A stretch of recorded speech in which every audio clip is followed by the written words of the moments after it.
Welcome to Health Supplement Business Mastery, a Creative Thirst podcast.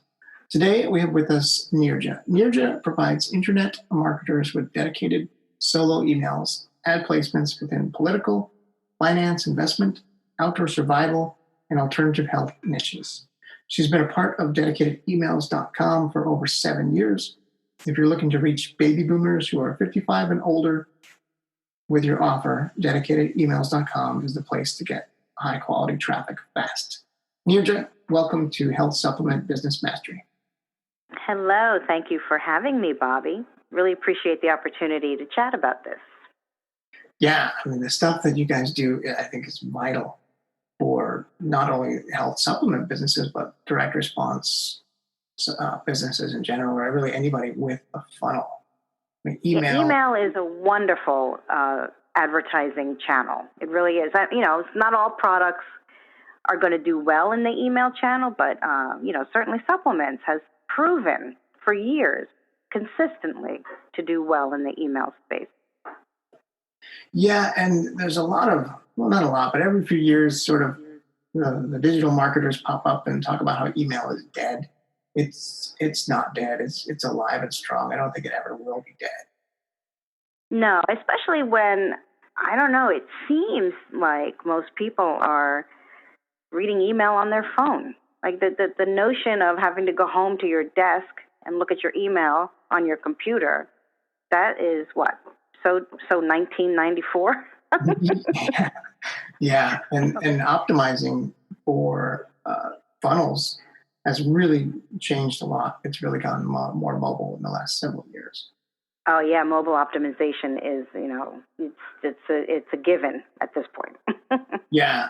Before we get into too deep, let's do like a little primer, right? So when we talk about email on this show, we're talking about something very, very different than someone's house email list, right? We're talking about what's called solo ads, or sometimes we call it email drops. Right. Right. In short, it's basically a traffic driver for an offer. And you guys have built like several email lists across several different verticals, right? Well, actually, we do have a large portfolio of lists, over 20. I'm not sure of the number. It grows, but it's definitely over 20. And right now, currently, most of the lists are in the political vertical. And the demographic is that baby boomer, 55 plus demo, male, female, slight skew towards males. And we find that this vertical, building lists in this vertical gives us the opportunity to run, not only supplement ads, but financial ads and outdoor survival ads, political polls. So not only do supplements do very well in this type of demographic list, but other things do as well. So I would say that our lists really are that political vertical. Conservative Americans, 55 plus, 60-40 male to female. And we find that demo is ultra responsive. And from a business perspective, that's the demo we want to market to, because the response is there. Certainly, they click and buy via email. They're proven year after year. So, yes, we have several lists, and we deal with a variety of advertisers. And so the primary business, like you said, the solo ad, or I like to call it the solo email, or sometimes we call it, like you said, the email drop. That is when the advertiser gives us their creative and subject line, and then that is the content of the email that's going out to the full list of subscribers. Could be 200,000 subscribers, could be 250, all opt-in subscribers. And those, all of them are going to get your ad. So the open rates and the click rates become very important, but bottom line is you're sending your ad to more than 200,000 Americans. And, if 40,000 of them open your email, I consider that a win. That's a good day. Oh yeah. And then for that type of exposure, I think the email channel is certainly one of the more affordable ways to advertise. So all in all, most advertisers that are marketing towards that demographic with a direct response offer certainly is using email traffic. And if they're not, they should be. You're absolutely right. I mean, one of the things I like about email from a conversion optimization side is that you get a lot of traffic really fast. Yes. And, it used to be where they would hit the send button and I think it would go to, the full list very quickly. Nowadays, they take it's better. You see people staggering the deployment a little bit, get better delivery rates, but within a couple of hours, 250,000 people are looking at your ad. Yeah. So from a perspective of optimizing funnels, like that's a great way to get learnings super quick. Yeah, especially if you're testing different creatives, testing different subject lines, which we always suggest to beginners, people testing a new product, people who haven't done email before, people testing a new product, testing.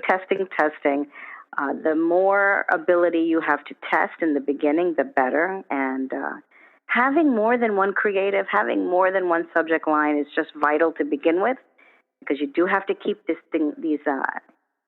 materials fresh. You're not creating one email creative and one subject line and trying to use that month after month. So multiple creatives, multiple subject lines, all need to be tested. And email is a great way to do that because you'll get solid metrics. You'll know how many were sent, how many opened, and how many unique clicks you got. And then with those metrics, you can do your own calculations on conversions. And you've got a very intelligent way of using data to make business and marketing decisions. Yeah. Does that make sense? Yeah, absolutely. And often, I mean, you spoke about testing. There's so many different ways to test, and you're spot on with the creative and the email subject line. And a lot of the struggles sometimes that I have from the client's perspective is if we're doing a test on the landing page, we don't get enough traffic, the test has to run longer. The longer a test runs, you start to get some validity threats baked in there. So the quicker you do a test on the landing page, the better. And email can deliver, loads of traffic in a short period of time. Within a day, you can have an outcome to a test just by sort of feeding it more traffic. Right. And the thing that, one of the things I find interesting is having to convince marketers to test. Like, to me, yes, there is a cost associated with testing, but testing is such a valuable part of your overall process. And so I can't encourage enough to put your testing hat on and test. We're not talking about scaling your offer at this point. We're talking about testing your creatives and your funnels, your landing pages, and all of that. So from, one part of the conversation I was hoping to talk about today is the value of testing. It's so important. So I do encourage anybody who's listening out there, any of you marketers, putting that testing hat on. Yes, there's a cost associated with it, but still, you need that data. You need that data as a benchmark. A lot of people just kind of wing it, and that's fine. But, the ones that really are in it for the long haul are testing, always trying new creatives. And if they don't work, well, thank goodness you tested it before you spent, gobs of money on scaling it out with a subject line or a creative that didn't work. Yeah, if you're not testing, you're not learning. If you're not learning, you're not growing. Right. Right. And testing will reveal the good stuff, too. Testing will reveal which creative does work, which landing page does convert better, which open rates, which subject line gives you better open rates. So, yes, you need to test. Absolutely. And most lists, not all, but most will give you the opportunity to A/B test. So at least you can test two creatives, two landing pages, two subject lines. So yeah, there are multiple layers of that, right? You could test at the email level, you could test at the creative level, you could test at the subject level, you could test at the landing page level. There's so many different sort of angles you can look at. So from an email buy, right, since these people are on your list, on the dedicated email.com's list, what would you consider sort of the temperature of that traffic? Is this cold traffic? Is this warm traffic? Because they have a relationship with you guys, but they don't have a relationship necessarily with your advertiser. Right. Great question. This is considered paid traffic, which I would consider cold traffic. So I always like to say there's an equation here for these marketers, right? There's a part of the equation, part of the factor is one component is JV traffic, one component is affiliate traffic. Well, one component should be paid cold traffic. And the creatives and the language and the text, all that stuff that imagery, all the stuff you're using for JV and affiliates, it's not the same for cold and paid traffic. So that's a whole nother realm. I run into this often. I've been with dedicated emails over 7 years, and I've seen all the flavors of marketers, experienced ones, brand new beginner ones. And I see many being in a comfort zone with their affiliate network or their JV network, and they're doing fine. But most people, and they'll say, we don't want paid traffic right now. That's fine. Within a year or two, they're coming back because they've maxed out their network with what their efforts have been so far with the affiliates and the JV partners. At some point, people don't want to swap emails with you anymore, these things. Or Facebook gives you problematic rules and guidelines or knocks you out. All these things. Here's the email side of things. And here's an opportunity for a flat fee, no rev share, no calculations, no portals and dashboards to monitor, none of that. Flat fee, your ad goes to hundreds of thousands of people. So part of the overall scheme of things, it's definitely a component in all your traffic sources definitely should be in there. And and it's not the same. You have to be more aggressive. You have to be more bold in your approach when you talk to, with your, text and subject lines and landing page. It's a different approach. So yes, it's paid cold traffic. I hope I answered your question. I rambled, but the point making is it is cold paid traffic, and your marketing creatives should be for that, not JV and affiliate. So, try to take your publisher when you engage with a publisher and rent their list. Make sure you talk to them about, look at my copy and tell me if your audience will resonate with it. Usually we can advise because we do see what works and what doesn't work on our lists. So one piece of advice I would say is have a discussion with your publisher before you send anything out. Have them look at your copy and give you a review because they know their list. They should know their list better than anyone else.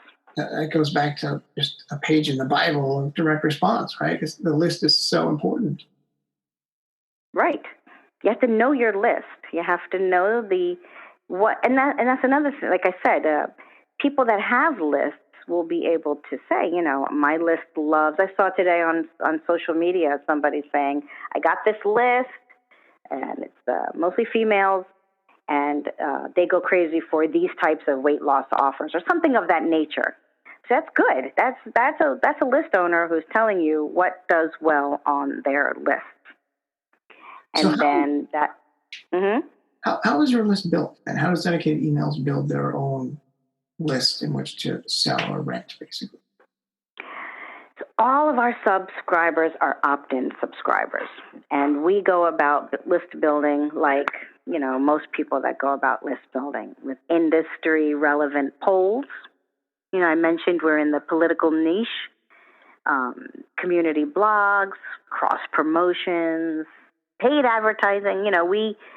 We invest heavily in all the different aspects of putting our, getting our subscribers to opt in. So we have a lot of energy that's spent on continuously maintaining and building and scrubbing all these lists. I heard today somebody at our company mentioned we're getting tens of thousands of names, new names each week, which brings me to another point. So many of my clients, I hear this all the time. We have 20 plus lists, and how we differ, I think, than other publishers is that we're constantly adding new names, constantly removing inactive names. So a client who books, list ABCD 1 month and 3 months later doesn't want to book these 3 lists because they think, I just ran on that a couple months ago. 3 months from now, that's a whole new complement of subscribers, a lot of new names on there. So what I like about dedicated emails is that our lists, you could book our list every month, hopefully rotating different creatives every month, and always see results. They're never the same. They'll never be the same drop after drop, whether one drop does good, one drop does bad. What I'm saying is that because we're always refreshing these lists, results are always going to be fresh as well, always something different. I think advertising, because they also need sort of fresh blood and new buyers. Exactly. So we're building lists, like other people out there, and we have a very strong commitment towards always having new names coming in the company. So our files are always fresh and scrubbed. So your spam complaint rate must be pretty good if you're scrubbing your list and constantly getting a new. I'm told that we're at a 0.01%. 0.01%, which is pretty good. That's pretty impressive. Yep. And how granular can an advertiser get with your list? So, for the most part, age, location, and gender. Right? So I'm not saying we geo-target, but we have the data to at least identify these things. We're getting close to being more, what do you call? When you segment, you could pull out age or pull out location or pull out gender. We're not there yet, but we're getting there. But age, location, and gender is the data that we can have. What about like topic, right? So let's say you have a health offer and you want to send it to a conservative list. Like, can we say, I just want a conservative list, or I just want a list of supplement people, or I want a list of investment people? So we're not there yet with that level of segmentation. We're moving in that direction for sure. Right now, what I would say is if you have a supplement or a financial info product, or maybe like a precious metal or lead gen, or a precious metal lead gen, or a survival outdoor prepper, something like that we know does well on our list, I would say the way to approach it is just pick, let me know how many lists you can do. We talk about price and all that good stuff. We give you a great test package, and the best way to go is let us pick the list, because we'll put it on the most, the ones seeing the best open rates and the best click rates. But all the lists perform. So you wouldn't have to you would just say, I want these many drops. And I'd show you the list the way, I'm very, very honest and open with my clients. Here are all the lists. I would share with you all of their average open rates, click rate. And we give you a click rate percentage based off the send size, not the opens. And we're seeing some very nice click results. So I'd give you all the 30-day average for the list. So you can see, they're all seeing, I think we're seeing between, on average, minimum 15 to 25% open rate on list sizes 200K to 250K. And click percentages based off the list size between 2 and 4%. Some spikes here and there, but the response is there on all of the lists. So you wouldn't have to, it wouldn't get complicated. We like to keep things simple. So if you have a financial offer, you just let me know how many drops you want. If you have a health offer, you let me know how many drops you want, and we'll put you on the lists that are the hottest ones at the moment. So it's almost like the average response rate doesn't even matter, right? Because and when you say response rate, well, what do you mean it doesn't matter? Well, I mean, it doesn't matter because you can kind of play the list or build the list, is probably a better word, to be what it needs to be for your advertiser. Ah, yes. So that's the conversation, right? Because you know me, that's why you're able to ask me that question. Yeah, right. Back into the ROI. Yes. So how we work with dedicated emails is we support our clients' ROI. So the beauty of this is, yes, you should know the average open rate and click rates, because you as the advertiser should want to make sure that these lists are seeing good stats. That's just, common sense. But let's say, you do a drop and the list, I'm showing you the average stats, and it's a 25% open rate, and perhaps you got 10%. So you came in under what the list is averaging. Maybe you had a weak headline or a weak subject line or something. Right. Or maybe the opens were great, but the clicks were much lower than average. So there's something really creative there. Right. No, so what that just means to us is, if you're seeing some action, it's really not a total loss, right?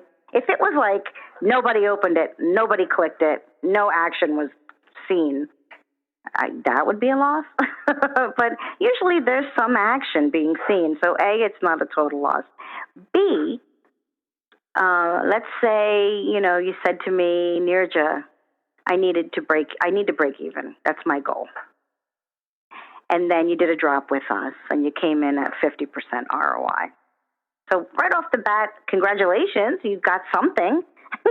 And B, okay, we'll just give you more traffic and make sure that you get to 100%. Now you have the opportunity to give us a new creative or, all kinds of things, because we ultimately want you to win. Like, we wanted to make it a no-brainer for you. We want you to have the traffic. We want you to see the results, but we don't want you to, lose. Because if you're going to lose, you're not going to come back. Or if you do come back, you're going to be very guarded and try, dip your toe in the water again. But no, we want you to scale. This conversation is really with people that really have the type of products that are geared for our demo to begin with, right? So if we're talking about an offer like fuzzy slippers for women, I'm going to say, that's really not something we see do well on our list, right? But if you said to me, I don't know, a joint pain supplement, just off the top of my head, like, all right, there you go. Let's work on that. So if you didn't come in, if you spent X and you got 50% of that back, we're going to give you more traffic so that you are whole. So you're really not losing anything.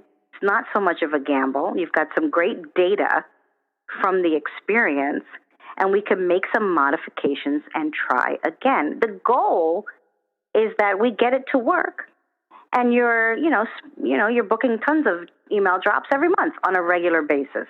That's the goal. Because these lists are refreshed every month, so you're not maxing out of anything. You're not being limited. We're always coming out with new lists, and you're always getting the extra traffic you need to be happy with the experience. So that's why the numbers and the math and the metrics, you can educate your audience on that. But in my world, it's like, all right, you didn't make now we have to give you more traffic so that you're whole. So at the end of the day, you're still happy because you didn't lose. And you're going to try again. And that's what we want. Right. That's what I meant by average response rate doesn't matter, because you're willing to work with the advertiser on such an intimate level. right, that you'll get them to where they need to be. And you hit on a really good point with the data being super valuable. Because let's Yes. say it didn't work out the first drop and the numbers weren't where they need to be, but they still got a learning on that hook, right? That creative told them a lot. It didn't work. Yes. So there's something about Right. it that didn't work. So Right. you can go to bat again with another list, which is, brand new eyeballs. Yep. And you can test a different hook very, Yes. very quickly, right? Like you can spin that up in a matter of days and weeks even. And if you need help with subject lines, email copy, or even advice on your landing page, we can help you with that too. So, we just completely committed to making you a long-term partner and scaling your offer and getting you to where you are enjoying email traffic results month after month after month. Of course, some people, will pull back in the summer months or holidays or whatever. But if you look at best practices amongst advertisers that are really doing well out there, especially when we're talking about supplements, all the supplement guys, the big ones, they're all buying email traffic month after month. And they have for years.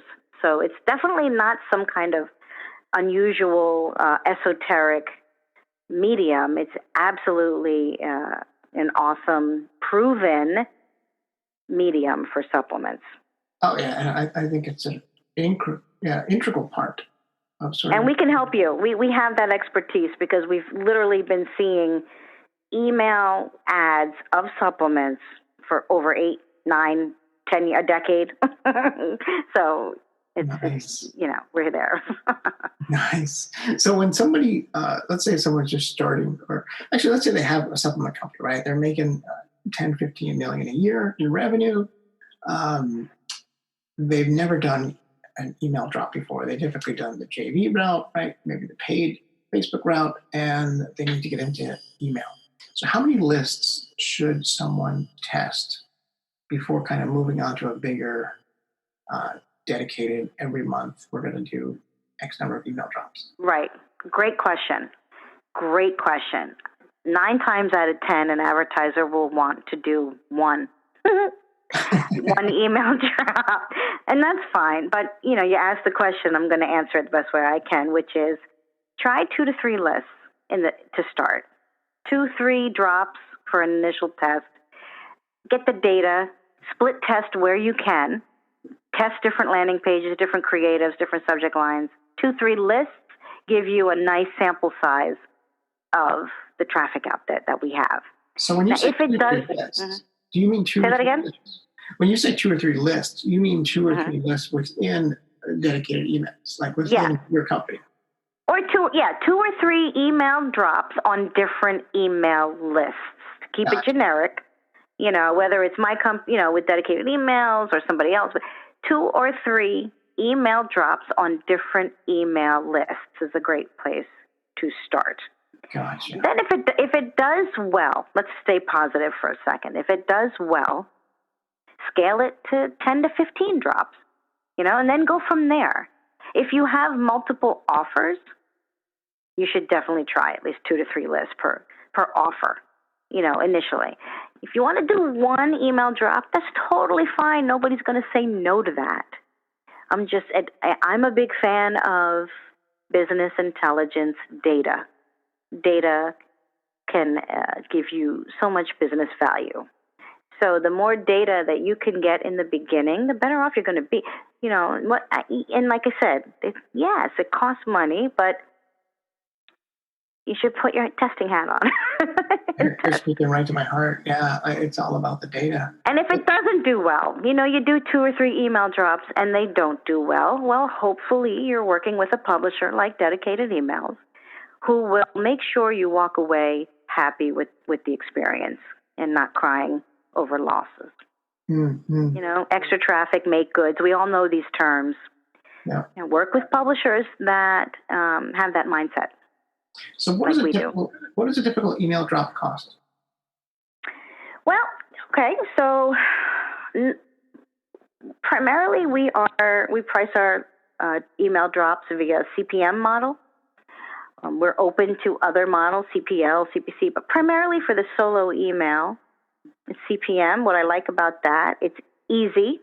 It's a flat rate. It's based off the size of the list, and we're very custom at dedicated emails. Everybody's I don't know any publisher really with a rate card that everybody adheres to. Everything's different. Like I like to say, generically, a test price are less than $1,000 per drop. Just do it that way. It's just easier to be general. There's really no set rates, but they're less than $1,000 per drop. They're under that. So it's under $1 per person, basically, if you do a CPM. Yeah. Okay. Which is very competitive. Yeah, so if they do one drop, it's based on a CPM model. It's really how many thousands of people do you want, right? So you could do one drop of 3,000. Is that like a typical someone who just wants to do one? What number do they usually start at? When you say what number do they usually start at? Yeah, I mean, like what? Like how many thousands? Like I've never done this before. I want to dip my toe in the water. Okay, that's great. Like I said, we like to keep things simple. When you pay X, whatever the rate is for the email drop, it's going to the full list, 200,000 subscribers, 250,000, whatever the list size is. We don't just do by small quantities like partials. And if we can, we have in the past done a half a list. When you get smaller quantities, it's not really a good sample set. It's really not. The results are never. They don't come out right when you're doing 10,000 subscribers or 20,000 subscribers. When you do a solo email drop, it'll go to the full list.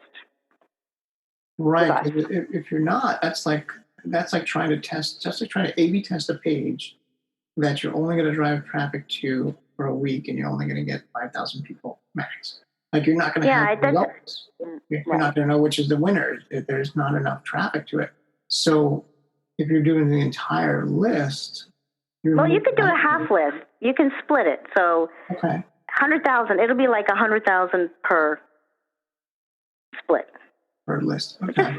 Which is still the minimum. That's a good size. That's a good sample size. That's huge. Yeah. Absolutely. Yeah. That's huge. So we started talking earlier about like subject lines and testing subject lines. Right. I know they tend to get stale really quickly. Yes. So what are you seeing on that side of the business? You're seeing like a rotation of subject lines? Like are they coming back around, or like once you use them, they're burned and that's it? The need to constantly come up with subject line tests is never ending. But I'm wondering if you can sort of bring them back. Can you resurrect them? You can. It's the best. My advice is always going to be fresh. Keep them fresh, and take advantage of trending topicality when you can. Pay attention to what's going on in the world, in the news, and tie it in somehow. Keep it fresh. I have seen people bring back old subject lines, and that's fine. I guess the main point is you want to keep them short and interesting, 5 to 6 words max. We have seen some recent subject lines like 13 words. No, that's not good. And also it could, cause delivery issues. And some of these ESPs out there are finicky with some of the, so keep them short. 5, 6 words maximum is a sweet spot. Don't give away too much info, and the more curiosity you pique, the better. And rotate through several. You can bring them back, but you have to think. Let's look at common sense a little bit. All these people subscribing to these email newsletters, you don't know what other newsletters they have subscribed to, and just because they might be looking at some completely different thing and see your ad one day, and then they do an email, they see it on one of our lists another day, and then they see it on somebody else's list the next day. You should change it up. changing it up is ultra important. People don't, and which is really interesting to me is we do have, experiences with people where they just hold on to these subject lines month after month, and guess what? Results degrade quickly. So it's okay to, you wanted to know if you can bring back subject line. Yeah, that's fine, as long as you're rotating through and also changing them up slightly. Like, for example, let's say the subject line is, "Hey, did you see this?" So maybe you have a subject line that says, did you see this? Not use the word "hey" or "hey, you." How about, change them up slightly so that even the word complement and the character complement in that subject line is slightly different. It's really important to keep things fresh. Even if it's minor revisions, a "the" or an "and," still, if it's this one has a "the" and that one doesn't have a "the," still counts as two separate subject lines. And so, does that make sense? Yeah, totally. Okay. I think you also touched on something important too there, where if someone on the list is also on another list. So do you recommend putting some space in between your email drops? Like, let's say someone is buying an email drop from you guys and also from a competitor. Should there be some space in between those two drops, bigger than a week? I do think that's a smart strategy to make sure that you know what you're sending out, where you're sending it out. You have a calendar of your own. That's a good point, because people do tend to not change up the subject lines. And why would you not? I mean, people see it out there in the ether, in the internet ether. And I'll give you an example. There is a subject line that I won't say exactly what it is, but I'll say that it says a couple of words and then it has a parentheses with some words in the parentheses. From a visual perspective, if I see that, I'm already not paying attention to it, because I've seen so many subject lines that look exactly the same. The words could be different. I'm not even paying attention. Right, so formatting. So, yeah, visually, I think that's also important. Visually, make them look different. Yeah, I mean, you're so limited, right? Because it's just subject line. It's just 7 or 8 words, like you said. But there's still a lot of creativity around there. It just becomes a little harder. You have to think a little further on it. I think paying attention to trending topicality will help with that. Somehow being aware of what people are talking about, people are reading about, what is the essence, there's the, viruses or whatever. Yeah. I didn't want to say it, but, Yeah, the coronavirus, let's put it out there. It's tapping into the zeitgeist, right? Yeah, have some integrity. Don't say crazy stuff, but be smart about tying in what's happening in the world with what you're trying to promote. I think that I have only seen that be successful with open rates. I have only seen, when people do that, I would say 85 to 90% of the time, I have seen great open rates as a result. And of course, the more opens you get, the more clicks you get.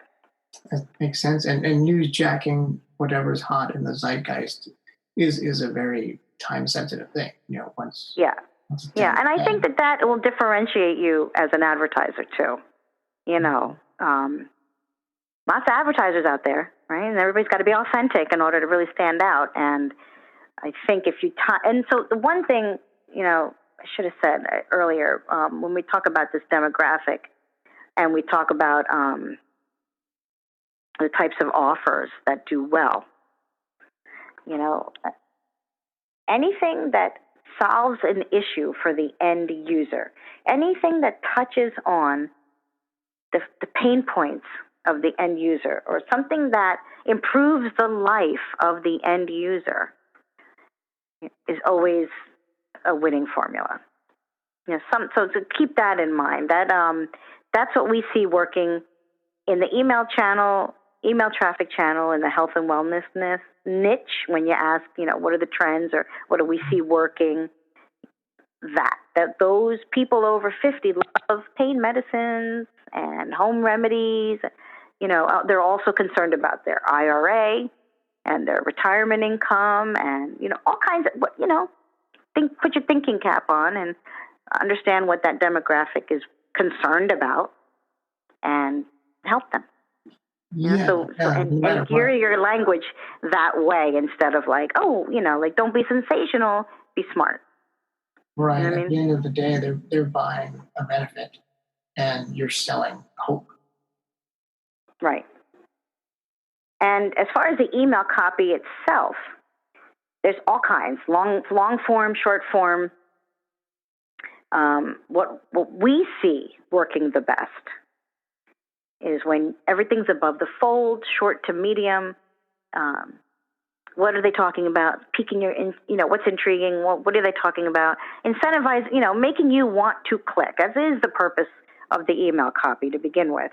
Mm-hmm. But, short, longer form, there's people that use long form email copy. I don't recommend it.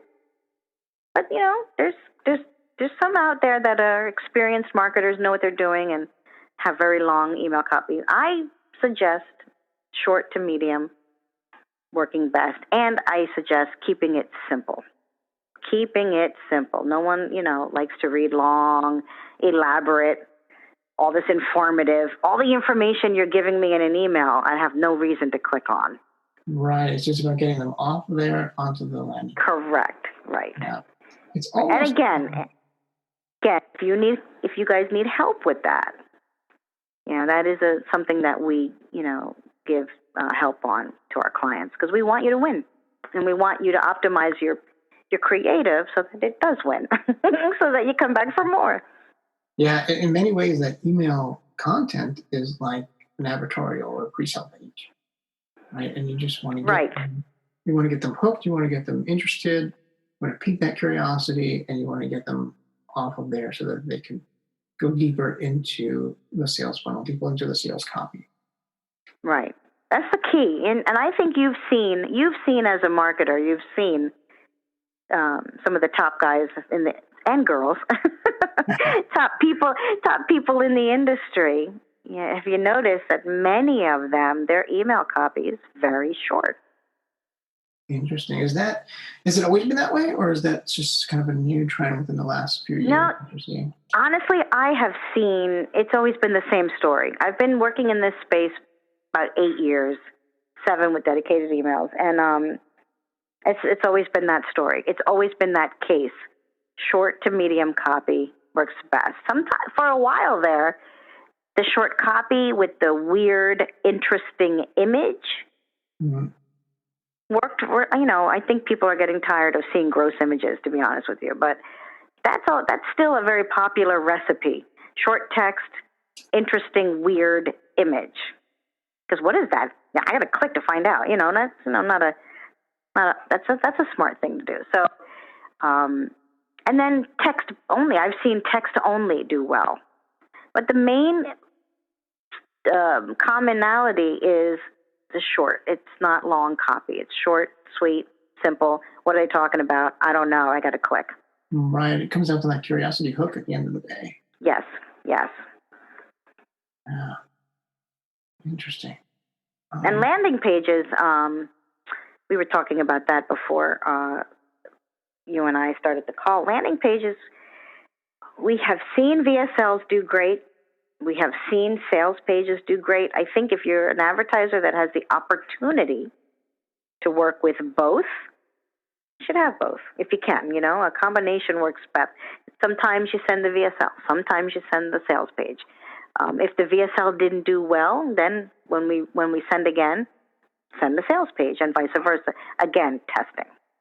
Always testing. And even if you've tested everything and you really know you're in metrics, it's always good to have the flexibility of changing up the creative if you're given the opportunity to get more traffic from a publisher. It didn't work with that creative. Why would you send it again? Send something different. Right. And so that means you have to have something different. So VSLs still are very popular, but I do see, I would say an equal amount. I would say maybe 2 or 3 years ago, I only saw VSLs. everybody was doing a VSL. Now I see both sales page and VSLs. I see, I couldn't say if one was working better than the other, to be honest, because I just see both being used pretty equally.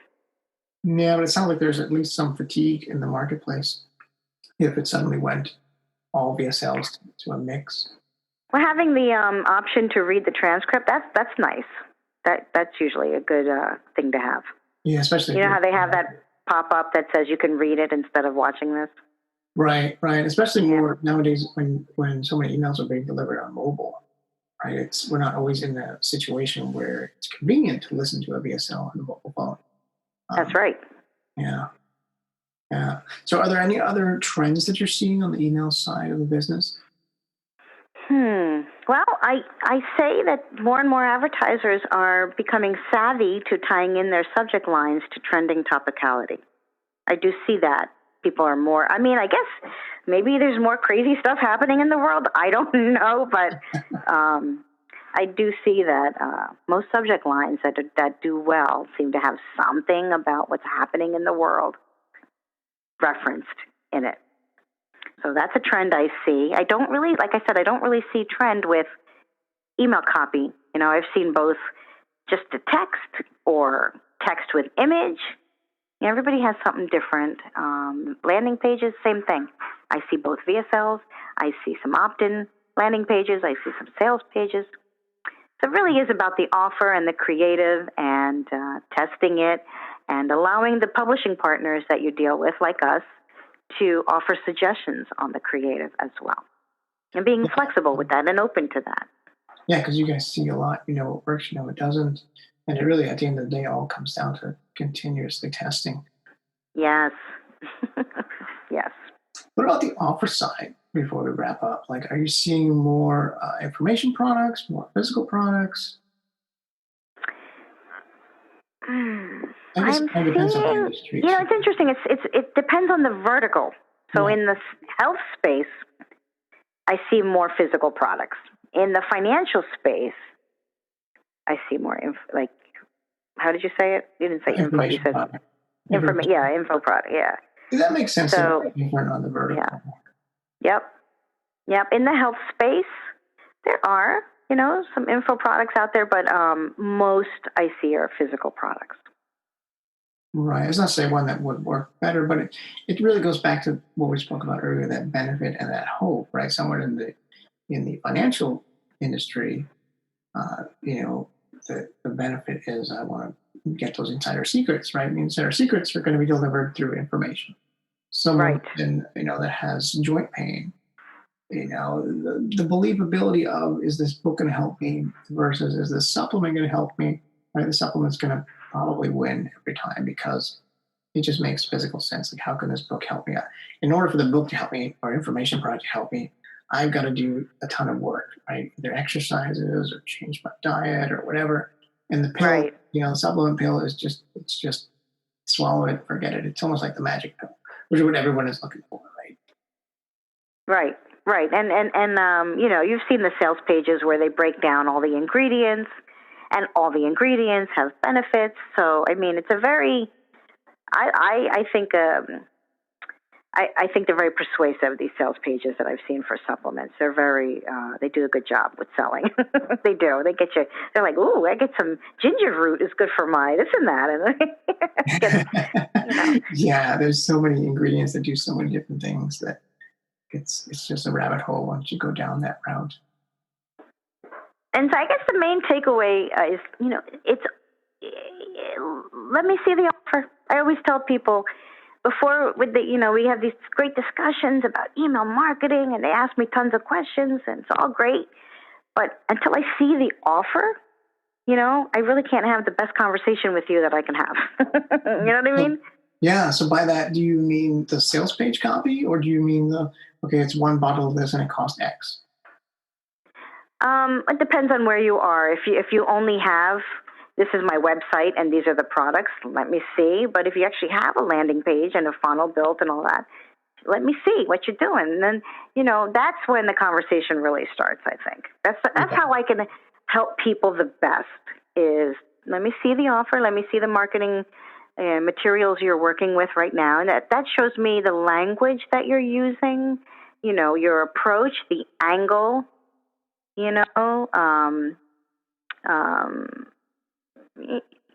for example, some people with a digestive type supplement, something that works on the gut. Some people use the angle of removing toxins and how that's going to make you live longer. Some people are going to have an angle of a weight loss angle. Mm-hmm. So I need to see that. I need to see what the angle is that you're trying and what kind of wording. Because I'll tell you, for some supplements, you have to be careful that you don't use words that are problematic with spams and spam filters and compliance. And, you don't want, we won't send racy, obscene, way worse than rated R, or maybe rated R. You know what I'm saying? Like too racy. If my mother can't read that, then, we're not sending that. It can't. So if I get yelled at by my mother for what the kind of ads I'm sending out, it's not getting sent out. So those are, we have to see, I have to see that. If somebody says, I got a great supplement, it's going to help people be so energetic and blah, blah, blah. And then they send me the creative and it is very racy and of a, rated R nature. That's a different conversation. So the main point is show me the offer first. And that's how we start the conversation. It all comes back to data, doesn't it? Like the more data they can give you, here's the offer, here's the landing page, here's the hook, here's everything. The more data that the advertiser feeds to you, the better you can help them perform with. Yes. Between our support with copy and creative, between our support with helping you with your ROI, you really can't lose. It all is depending on the offer, though. If it's an offer that's just not going to work with our audience, we want to be able to tell you that up front so you're not wasting time and money. That makes sense. Yeah, because you want them to buy again. So if they're not going to buy again, then why even do it? Yeah, makes perfect sense. Neerja, this has been fantastic. I've had a blast on this call. Oh, thank you. Thank you.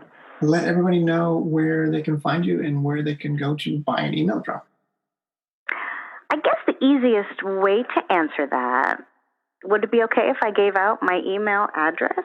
If you're comfortable giving it out, sure. Sure. It's Neerja, Neerja, at dedicatedemails.com. And dedicated emails is plural. There's an S there. Dedicatedemails.com. Neerja at dedicatedemails.com.